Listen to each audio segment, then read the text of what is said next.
right, so first thing, we'll seat the members. We'll have Representative Hacken Phillips sit in for Jackie. So you'll be seated as a voting member.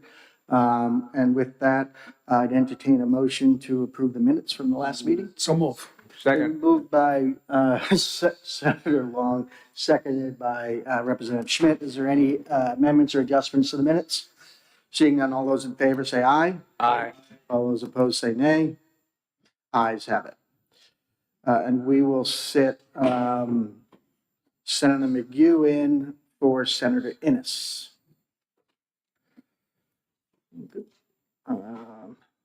First order of business is the consent calendar. We have a couple items we're going to remove from the consent calendar.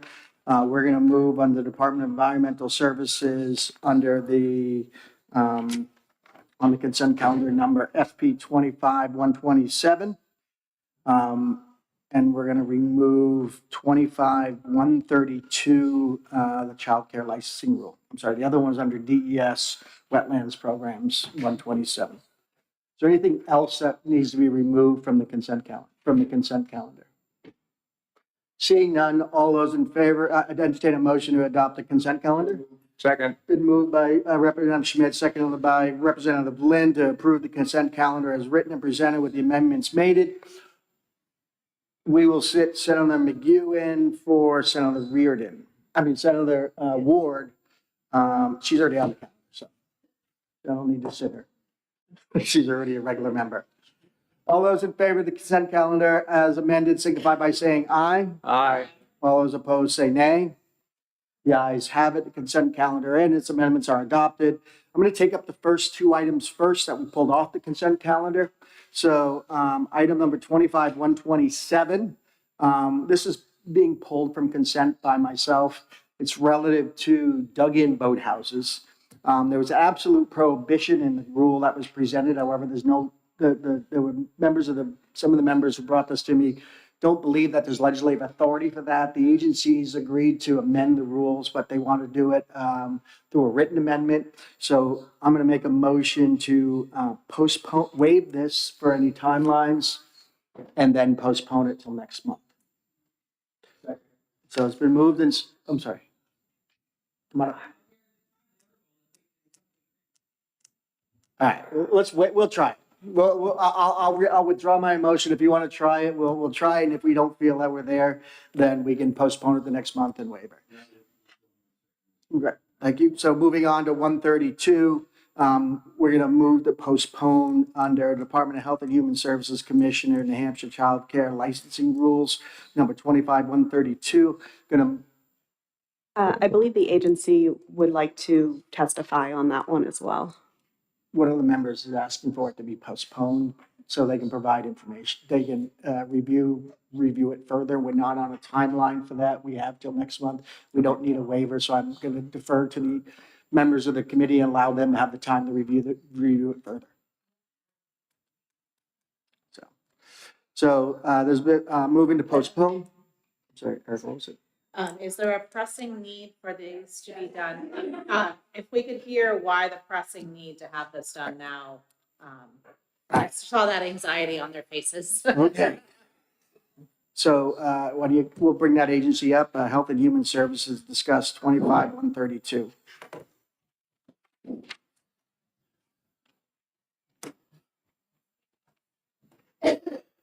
Good morning, Allison Radmay, the administrator for the Administrator Rules Unit for the Department of Health and Human Services. Good morning. I'm Melissa Clement. I'm the chief of the Child Care Licensing Unit. Excuse me one second. So we're on page 3, top of the page on your paper handout, second one down. Excuse me. Yeah, same here. I'm going to plug the YouTube feed or something. All right. No, it's coming from this box. I can All hear right. it. So why don't we're going to take a brief recess while we adjust and get, can you get IT down here to take a look and see what's going on here? Coming from your mom. No, it's coming from the feed box right there. So, yeah. All right, we're going to take a 5-minute recess. We'll be back at 9:10.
That's a pretty good guess of how long it would take.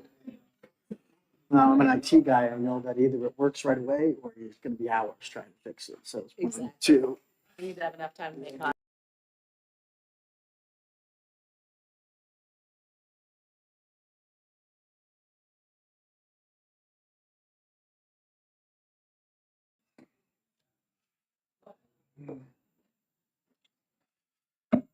It being 9:10, we'll call the meeting back into order and we'll hear from the agency.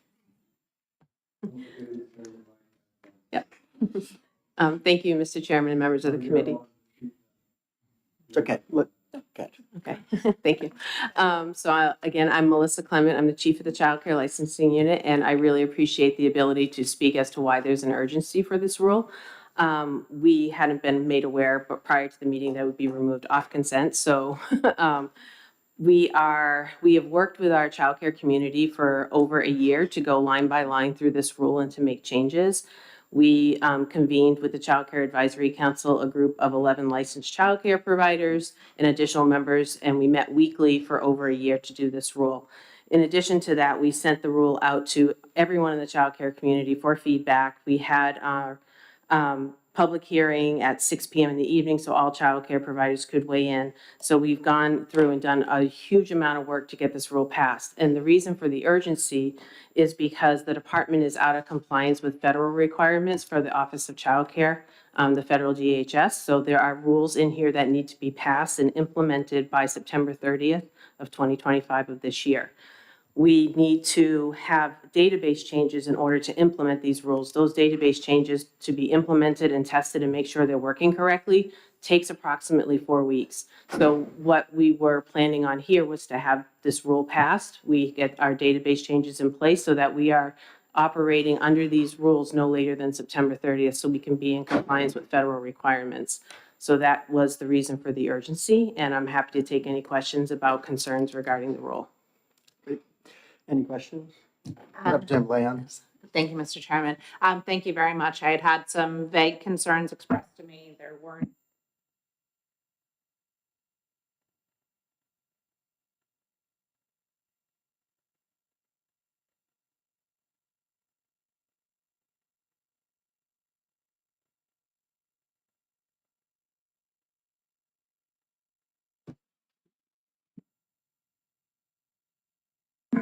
Mr. Chair, I move to approve the rule as presented. Second. Is there any further? Rule 25-132. Seeing that all those in favor of approval, signify by saying aye. Aye.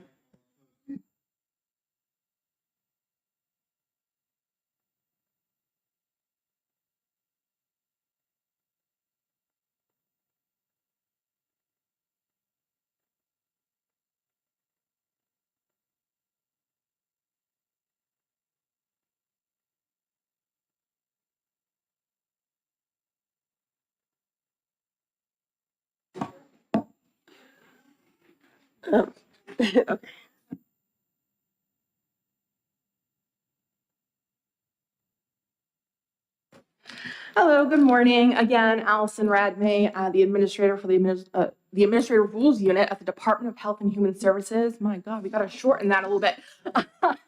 I'm actually simply here to postpone or ask to postpone this item for next month. JLCAR will need a waiver.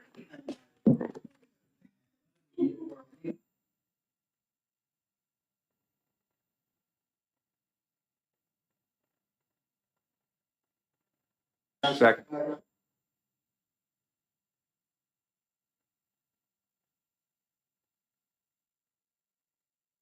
Aye.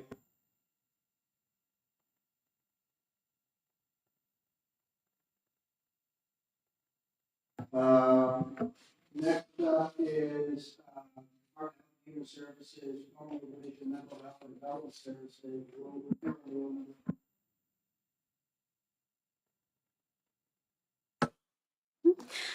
So this interim rule was filed to minimize the time between the expiration of the rule and the beginning of regular rulemaking.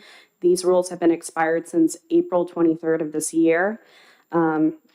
The rules have been filed as they were previously effective. No changes were made. The only comments I had were some editorial comments about being more specific with citations and some inconsistent use of terms, which can be addressed in regular rulemaking. Additionally, there is one fee in this rule, but it has to do with individuals requesting their medical records. There's a fee set for how much it is per page, but that's the only fee in this rule. Agency comments?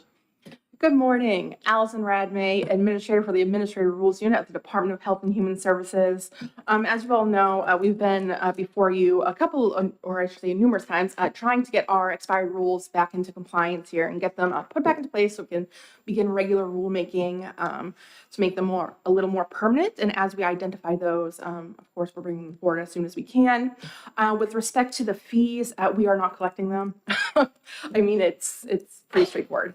We're not collecting those fees. So if you guys have any additional questions, I'm happy to answer that. We're going to comments from the committee. I will let the committee know. A couple of years ago, we approved a new database for the OLS and for agencies to be able to track these rules and deal with the out-of-date compliance. The problem is that when the rules were implemented, they were done in a snapshot in time. And so therefore, then every rule we've changed since that snapshot in time have to be updated, and the dates have to be updated. So they're still working on compliance, but we will have a better system for track.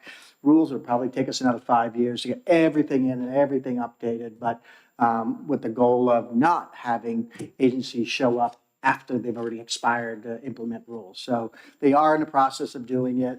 We just still have a time period and time lag for that to occur. So Representative McGuire. I was just going to say that having the rules expired for 4 months is much better than it used to be. Absolutely. And with that, I'd entertain a motion to approve. So moved. It's been moved by Representative Leon, seconded by Representative McGuire. Any further discussion on Rule 25-7? Seeing none, all those in favor say aye. Aye. All those opposed say nay. The ayes have it, and you're all set. Saving the best for last, we have environmental services coming up. So we're going to go to rule number 25-127, project-specific requirements, requirement rules for boathouses. And any staff comments first on this one?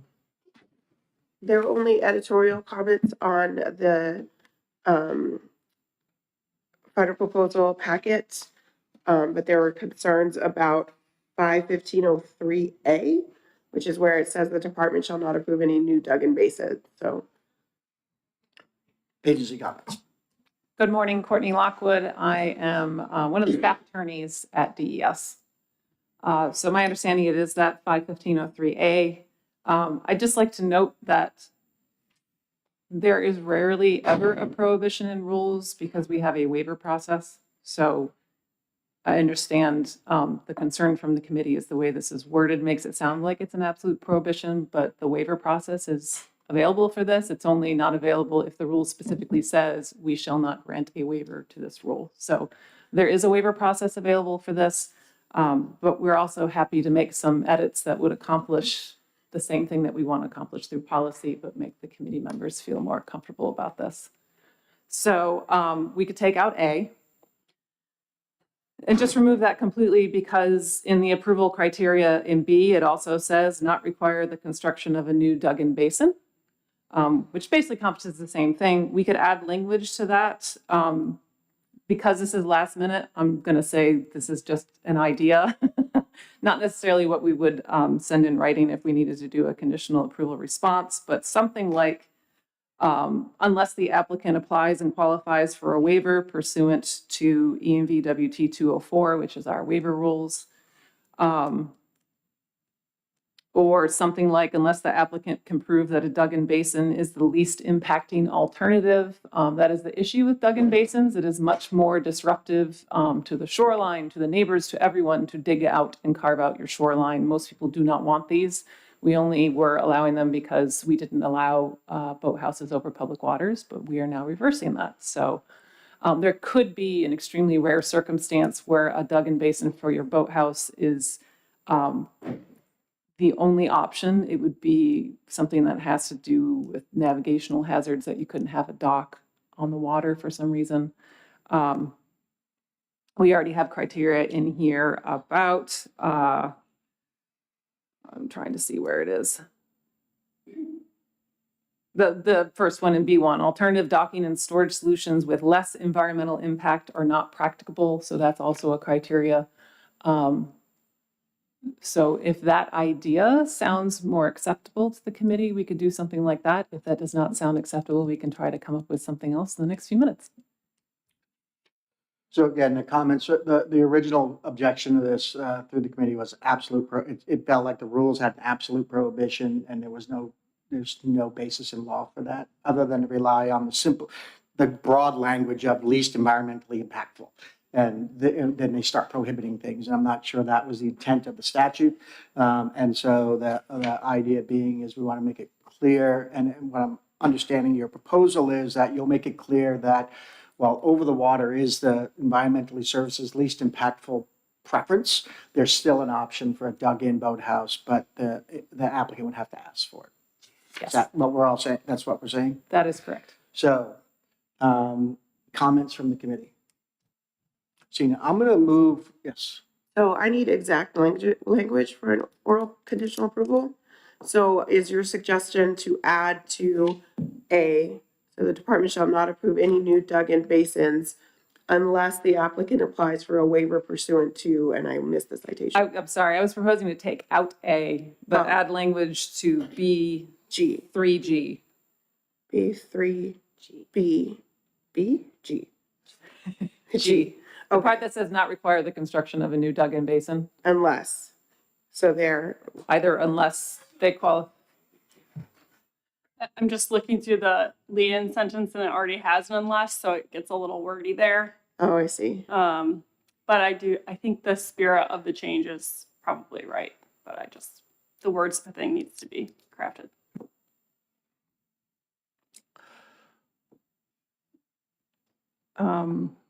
Trying to think of a better way to do that. Sounds like we need a little wordsmithing, so I move that we postpone this for a month. Can I For a can I waiver. make one other suggestion? Yes, The reason we wanted to put this in there about a lack of preference for construction of a new dug-in basin is it's very expensive to design and build one, and we're trying to be more transparent in our rules to applicants so that they aren't coming in with that proposal unless they have a really, really good reason for it. We could just take out G, because these other approval criteria we could use to say you can't have a dug-in basin, but then that transparency is no longer in the rules. Just throwing that out there. But if you would prefer to postpone, we can do that too. Here. So let's do this, rather than try to do this on the fly, let's get and postpone. Let you submit a written recommendation for a conditional approval with those changes, and I think that's probably the best way. So Representative McGuire has made a motion to postpone. I've seconded that. Is there any further discussion on postponement? Seeing none, all those in favor say aye. Aye. All those opposed say nay. The ayes have it. See you guys back next month. Sorry we couldn't come to an agreement. With that.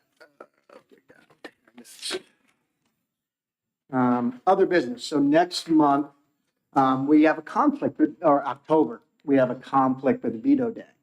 Our normal day would be Thursday, the 16th, but we're going to have veto day on Thursday, the 16th. So my recommendation is that we move this just one day forward and move it up. We'll meet on Friday, the 17th in the same room, if that works for everybody.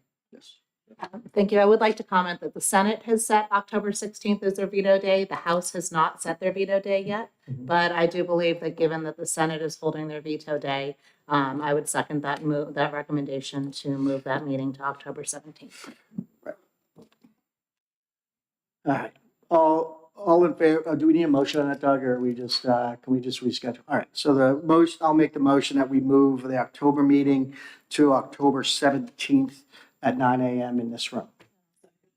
It's been moved by Senator Lang, seconded by Representative Leon, to move the October meeting to October 17th in State House 100, 9 a.m. All those in favor say aye. Aye. All those opposed say nay. The ayes have it. I am going to make just one comment under other business. We have an emergency rule that'll be coming next month, just so everyone's aware. It's actually going to be effective probably tomorrow. The commission is voting on it tonight. It's the Lottery Commission is voting on putting emergency rules in place for slot machines. So applicants can start submitting their applications. We can start getting the revenue. They can't do that until they have rules in place. And so because it's a fiscal impact rule, they're filing emergency rules to do that. But the commission, the Lottery Commission doesn't vote on it till tonight. But just to make everybody aware, you'll see an emergency rule that'll pop out tomorrow. That's not them trying to be sly and get around us talking about it today. It's just strictly they need the Lottery Commission to vote on it, and they don't meet till tonight or today, so they couldn't get it in front of us beforehand. I was in discussion with Executive Director McIntyre on the rules and working with the rules. So that was it. Any other business to come before the committee? We good? We just need to cancel our other meeting. We'll get and cancel our tentative meeting, our Tentative meeting. mid-month meeting. So anything else? With that, we are adjourned. Business of the day being done. Oh, 25 minutes.